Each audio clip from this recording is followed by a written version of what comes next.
এতিয়া আমি প্ৰথমতে বুজিব লাগিব যে পেঞ্চন সেৱা কেন্দ্ৰ কি।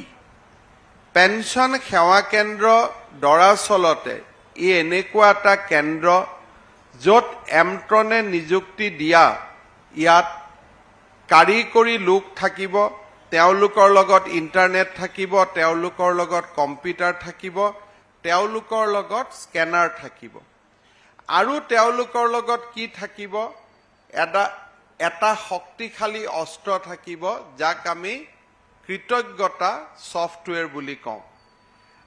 যি মুহূৰ্তত এজন চৰকাৰী কৰ্মচাৰীয়ে পেঞ্চন পাব সময় হ'ব, সেই সময়তে আমি আমাৰ শিক্ষক কৰ্মচাৰীসকলক বা আমাৰ গোটেই জিলা প্ৰশাসন বা আন চৰকাৰী কৰ্মচাৰীসকলক আমি এবছৰ আগতেই সাজু কৰি তুলিব খুজিছোঁ।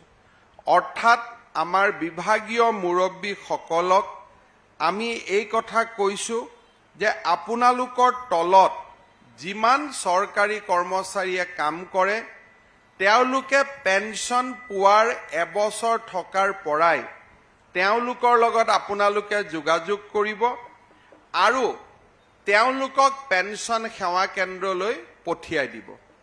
পেঞ্চন সেৱা কেন্দ্ৰ ক'ত হ'ব? জিলাসমূহত থাকিব। তাত আমি ছাৰ্ভিচ বুক স্কেনিং কৰিম আৰু ছাৰ্ভিচ বুকখন স্কেনিং কৰি আমি ইয়াৰ পৰাই আমাৰ ছফটৱেৰেদি আমি পেঞ্চন সঞ্চালকালয়লৈকে পঠিয়াই দিম।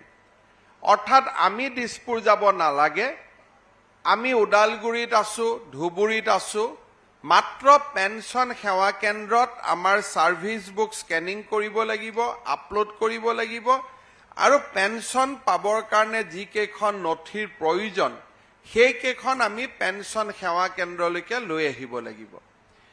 এতিয়া শিক্ষক শিক্ষয়িত্ৰীসকলৰ লগতে আনকি যদি ডেপুটি কমিশ্যনাৰ এজনেও পেঞ্চন পাবলগীয়া হয়, গেজেটেড অফিচাৰ এজনেও পেঞ্চন পাবলগীয়া হয়, আমাৰ ইয়াত দুটা উইণ্ড' আছে।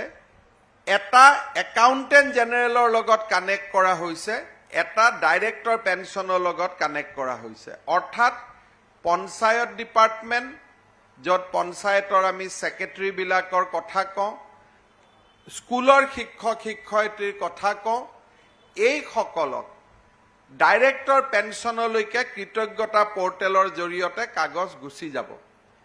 ডাইৰেক্টৰ পেঞ্চন অফিচত আমি আৰু এটা ছফটৱেৰ কৰিছোঁ, এমট্ৰনে আমাক কৰি দিছিলে আজিৰ পৰা 3 বছৰ আগতে, যে যিটো ছফটৱেৰৰ জৰিয়তে আমি অত্যন্ত স্পীডত কম্পিউটাৰৰ জৰিয়তে আমি পেঞ্চনখিনি হিচাপ নিকাচ কৰিব পাৰোঁ।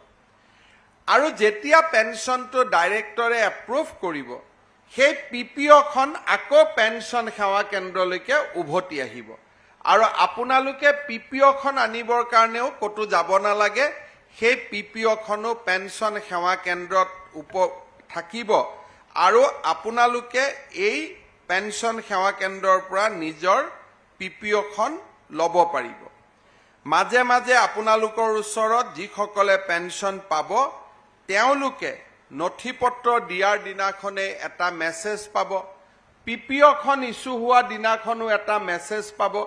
গতিকে আমি অফিচৰ চিন্তা আমি বহুত বেছি কৰিব নালাগে, পেঞ্চন আমি নিজাকৈ পাই থাকিম।